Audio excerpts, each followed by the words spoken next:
Hola, ¿cómo están? Espero que todos se encuentren muy bien. El día de hoy vamos a hablar de un tema que me parece sumamente práctico, interesante y pues bueno, en realidad es algo que usamos cotidianamente. Quizá no siempre somos conscientes de el uso de esta clase de eh, falacias, pero les podría apostar que todos en algún momento hemos utilizado al menos una. Lo importante es caer en cuenta de que lo estamos haciendo, porque voy a dar inicio oficial al tema del día de hoy, y es justamente el tema de las falacias.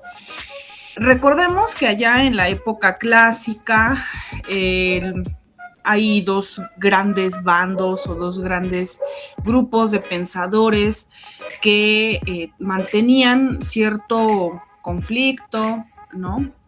Me refiero a los filósofos y a los sofistas, ¿no? Por un lado tenemos a los filósofos dedicados a la búsqueda de la verdad. Ubicamos a Aristóteles, a Platón, a Sócrates, ¿cierto? A Parménides, Heráclito, ¿no? Filósofos antiguos que tienen como propósito encontrar la verdad. En este sentido, digamos, yo no lo llamaría la contraparte porque también los sofistas reflexionaban, también pensaban, también había una búsqueda, me parece, del conocimiento, solo que la distinción, vaya, entre filósofos y sofistas es que los filósofos no cobraban por sus enseñanzas. Hoy por hoy, pues bueno, sabemos que todos nuestros profesores cobran por sus enseñanzas, y creo que hasta cierto punto es razonable que alguien cobre por su trabajo. Lástima que la tarea docente no es tan respetada, ¿no? Cuando un alumno no aprende, es culpa del profesor. Y cuando un alumno es inteligente, listo, es mérito del alumno, no del profesor, ¿no? Es algo muy curioso, ¿no? Decimos, qué niño tan inteligente. No decimos, qué profesores tan excelentes tuvo este niño para que lo supieran guiar. Bueno, entonces, en este tenor, la tarea docente sería algo equiparable a lo que hacían los sofistas, que cobraban por sus enseñanzas. Ahora, ¿cuál es el cuestionamiento en torno a la tarea de los sofistas? Pues desde luego no será únicamente que cobran por su trabajo, sino por el tipo de trabajo que realizan. Y es aquí donde, pues desde luego, los filósofos van a criticarlo sobremanera. Las enseñanzas que realizaban los sofistas, pues es nada más y nada menos que la retórica. La retórica es el arte del discurso. Todo el tiempo estamos tratando de validar, bueno, no todo el tiempo, pero en repetidas ocasiones, estamos tratando de quizá convencer a la otra persona, que entienda nuestro punto de vista, ¿no? Entonces, ahí hay un uso del discurso. Ahora, ¿qué es lo que hacían los sofistas? Pues analizar justamente la columna vertebral de todos los discursos y decir, bueno, por aquí puedes utilizar esta estrategia para, ya sea que la otra persona, lograr que la otra persona cambie de punto de vista, para convencerla, para que piense lo mismo que tú, ¿no? Entonces, son estrategias que se utilizan para fines específicos. Desde luego que, bueno, en la época se tenía mucho recelo a esta clase de actividades por una sencilla razón, o al menos esa es la crítica que deja ver Sócrates en los diálogos que tiene con los sofistas. No es el hecho de que conozcan el discurso, no es el hecho de que tengan estrategias para ganar un debate, sino es el hecho de que se hace pasar por verdadero algo que es falso. Esa va a ser la crítica más relevante en la actividad de los sofistas, ya que, pues, dado que sabemos cómo funciona el discurso, cómo está estructurado, pues podemos hacer a diestra y siniestra lo que se nos dé la gana para tergiversar estas ideas y pues de alguna forma salirnos con la nuestra, ¿no? Por fin lo convencí, ¿no? Cambió de opinión. O se la creyó, aunque en el fondo sabemos que lo que estamos manteniendo pues es una mentira, es algo falso, no es algo plausible. Ese, digamos, es el señalamiento que hacen los filósofos a los sofistas. Y bueno, yo añadiría quizá otra cuestión que es también la de pues la carga moral, ¿no? Ahí hay se deslinda pues el sofista del uso que tenga el alumno de las enseñanzas, ¿no? Del conocimiento que ha adquirido. Y aquí, bueno, puede ser muy controvertido porque, vaya, hay una película muy interesante, bueno, que a mí me gusta mucho, se llama La Soga de Alfred Hitchcock. El argumento de la obra, del filme, de la película, gira en torno a la mala interpretación que hace el alumno, un alumno de este docente, la mala lectura que tiene de Friedrich Nietzsche, ¿no? Entonces, al final, bueno, no les voy a contar el final para que puedan eventualmente, si les interesa el cine, puedan acceder a la película y la disfruten, pero bueno, todo gira en torno a esta interpretación del alumno y el profesor se siente sumamente culpable, ¿no? No es lo que yo quería decir de Nietzsche, ¿no? Incluso ahí está el texto.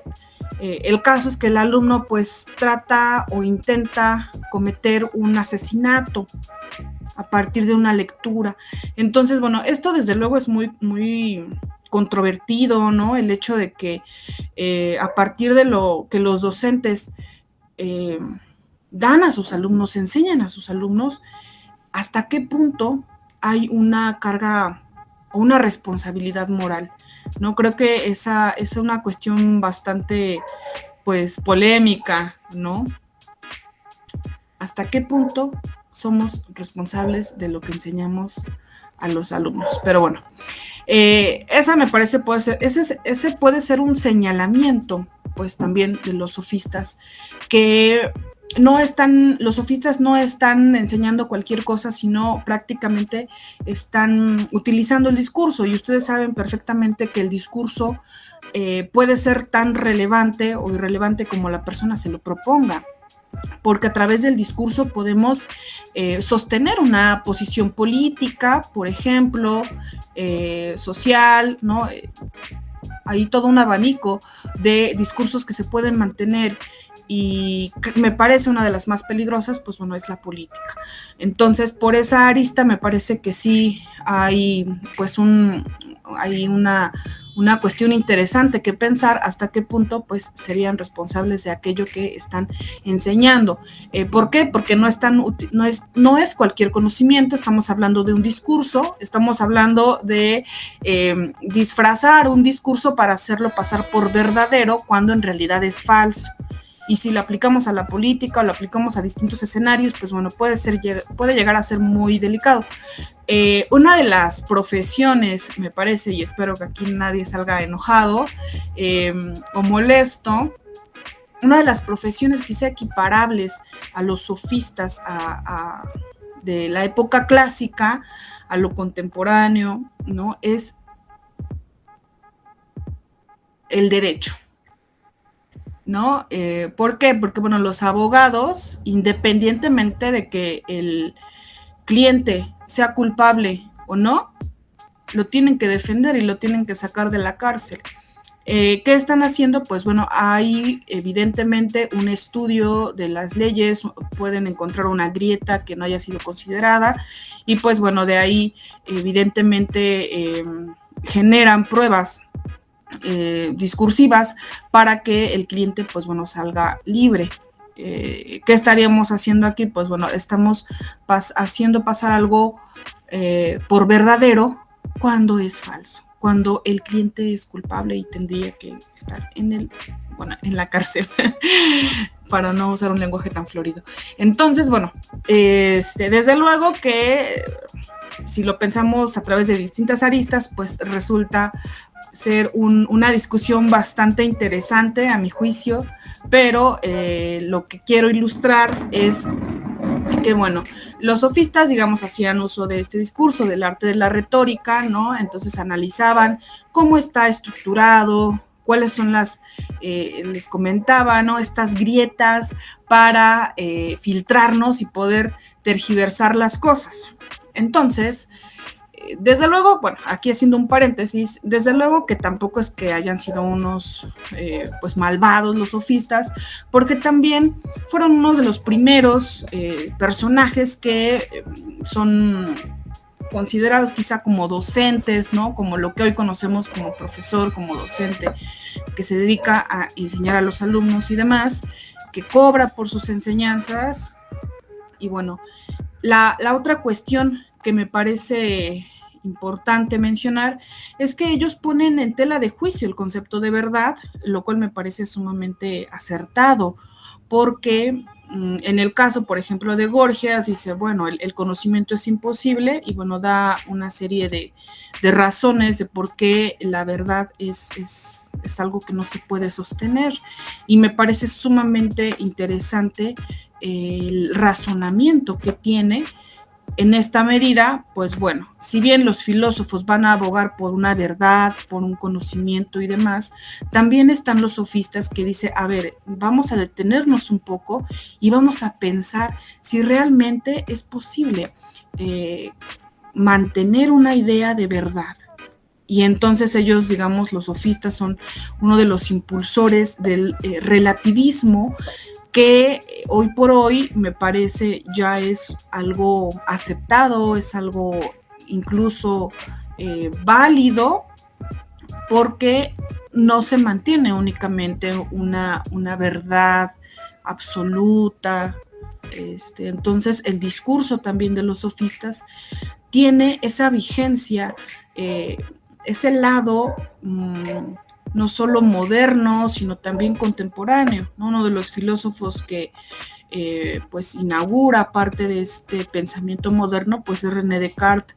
Estamos hablando del siglo XVI aproximadamente, y pues bueno, los sofistas, digamos, se le adelantaron. Ellos fueron los primeros que pusieron en tela de juicio pues esta idea de la subjetividad, ¿no? A ver, de la objetividad, perdón, ¿no? A ver, pues vamos a ver cuántas lecturas puede tener este concepto de verdad, ¿es posible, no es posible? Y bueno, lo reflexionan y lo analizan antes que Descartes. Y bueno, René Descartes desde luego va a tener los mismos propósitos de los filósofos antiguos, el conocimiento verdadero, apodíctico, ¿no? Que sea fehaciente sobre todas las cosas, ¿no? Prácticamente, pero también en su ejercicio filosófico, reflexivo, pues da cuenta de la subjetividad, ¿no? Y dice, caray, estoy pensando, por lo tanto estoy existiendo, ¿no? Entonces hay una referencia a la subjetividad, aunque desde luego que Descartes va a abogar, va a apelar por un concepto verdadero muy semejante a los filósofos clásicos. La idea que quiero destacar, mencionando a René Descartes, es que pues él va a descubrir parte de esta subjetividad, ¿no? De este juicio que parte del sujeto, que en la época clásica los sofistas pues ya mencionaban, ¿no? Híjole, yo no puedo percibir de la misma manera la realidad, ¿no? Yo no puedo percibir lo mismo que la otra persona, ni siquiera lo sé. Descartes va a decir, no, yo no puedo confiar en alguien que todo el tiempo me esté engañando, que son mis sentidos. ¿Por qué? Porque hay diferentes versiones. No es lo mismo tomarme una copa de vino cuando tengo gripa, cuando estoy quizá cansado, ¿no? Entonces cambia el sabor de acuerdo al estado también del sujeto, ¿no? Cuando estás enfermo, pues no te vas a ver a nada la copa de vino. Cuando quizá lo tomas como una forma de liberación, pues qué rico vino. Entonces ahí entra la subjetividad. Ese es el meollo del asunto, el tema de la subjetividad. En este sentido, pues bueno, hablamos de estas diferentes lecturas que se tienen del concepto de verdad, ¿cierto? Pero bueno, ya enfocándonos al tema que justamente son las falacias. Bueno, lo que tenemos que entender es que las falacias forman parte de estrategias para manipular el discurso, ¿sí? Esa es la palabra. La falacia se utiliza para manipular el discurso a tu favor, ¿no? Al favor, evidentemente, de la persona que hace uso del discurso. En este sentido, no van a perseguir la verdad, sino van a perseguir tener la razón. Esa, digamos, es una de las grandes distinciones, ¿no? Con otro tipo de planteamientos. La falacia tiene como propósito convencer, tiene como propósito siempre tener la razón, salirse con la suya, ¿no? Entonces, el concepto, digamos, no precisamente es una mentira, pero sí es algo que se hace pasar por verdadero cuando en realidad hay una inconsistencia en su estructura. Las estrategias que desde luego se pueden utilizar para detectar estas falacias, pues la primera es conocerlas, entenderlas, ¿no? Cómo operan para pues así evitarlas, me parece. Entonces, bueno, lo primero es que sabemos perfectamente que el padre de la lógica es Aristóteles y se han hecho muy pocas modificaciones a la lógica después de Aristóteles, o modificaciones significativas, me parece que no, pero Aristóteles divide las falacias en falacias formales y falacias informales. Las que vamos a ver el día de hoy pues son las falacias informales, que me parece que son las que se deben reforzar más porque son las que utilizamos en la vida cotidiana y a veces no lo sabemos. Entonces me parece primordial que identifiquemos en qué momento nosotros usamos una falacia o en qué momento una persona que está hablando con nosotros utiliza una falacia. O incluso en los trabajos, ¿no? En algún trabajo por escrito, algún ensayo o algo, quizá de pronto se nos va una falacia y pues no, esto le resta puntos a tu aparato crítico, ¿no? Si el propósito del ensayo era convencer, pues quizá hacer una acotación al final, ¿no? Se está utilizando tal falacia y me parece que esto sumaría bastantes puntos. Entonces, bueno, vamos a dar inicio con esta lista de falacias informales. Una de las primeras, la primera que quiero mencionar es la falacia ad hominem o falacia contra la persona. Esta desafortunadamente es muy común Porque, bueno, en lugar de cuestionar, de reflexionar, de pensar en los argumentos que presenta la persona para sostener su punto de vista, lo que se hace es atacarla a ella, atacar a la persona, ¿sí? Entonces aquí, pues bueno, me parece prudente separar a la persona de su discurso. Aunque bueno, para algunas, no sé, eso me cuesta muchísimo trabajo pensarlo. Algunas personas dicen, es que no se puede separar su vida de su obra, pero si en algunos casos sí se puede, ¿por qué en otros no se podría? Bueno, no sé, esa es una reflexión mía. Entonces, bueno, la falacia ad hominem es cuando atacas a la persona y no a los argumentos. Esto me parece sumamente importante. ¿Qué es lo que tenemos que atacar? Y con atacar no me refiero evidentemente a algo violento, ¿no? ¿Qué es lo que tenemos que cuestionar? Tenemos que cuestionar ideas. No tenemos que cuestionar la conducta de un sujeto si estamos hablando de discurso. Calificar quizá la conducta de una persona como buena o mala, pues entra quizá en otra categoría, no en la categoría de la discusión de ideas, ¿no? De la discusión de discursos. Entonces, en este sentido, la falacia ad hominem ataca a la persona y no cuestiona las ideas, no cuestiona el discurso. Y bueno, de esto tenemos desafortunadamente un montón de ejemplos, ¿no? Quizá hace un par de años o décadas, pues a las mujeres no se les permitía opinar, ¿no? En las cuestiones políticas. Y el argumento era ad hominem. Tú no puedes opinar porque eres mujer, sin haber escuchado, pues desde luego la posición de esta persona. Se descalifica completamente el discurso a razón de pues su género. Entonces, bueno, ahí está presente la falacia ad hominem, que descalifica por cuestiones ajenas que tienen que ver con la persona y no con el discurso. Entonces, bueno, hablemos sobre ideas. Hay un filósofo también bastante conocido que perteneció, por ejemplo, al partido nazi y que pues dicen, bueno, es que no vamos a leerlo porque fue nazi.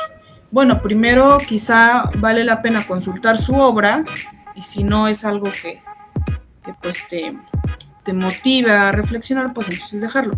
Pero de lo que se tendría entonces que cuestionar más bien es de la obra. A ver qué está diciendo este autor. Quiero primero entender cuál es su aparato crítico y después ya dar un diagnóstico de la lectura, de lo que se está diciendo, de lo que se está pensando. Entonces, pues bueno, es eso, ¿no? También es otro ejemplo de falacia ad hominem, apelación a la persona. No lo leo porque fue nazi. Entonces no estamos cuestionando ideas, estamos cuestionando pues otro tipo de cosas, ¿no? Es una posición moral. Bueno, entonces esa es la falacia ad hominem que apela a la persona y no al argumento, y sobre eso tenemos pues un montón de ejemplos. Cada uno seguramente tiene una anécdota de este tipo de falacias.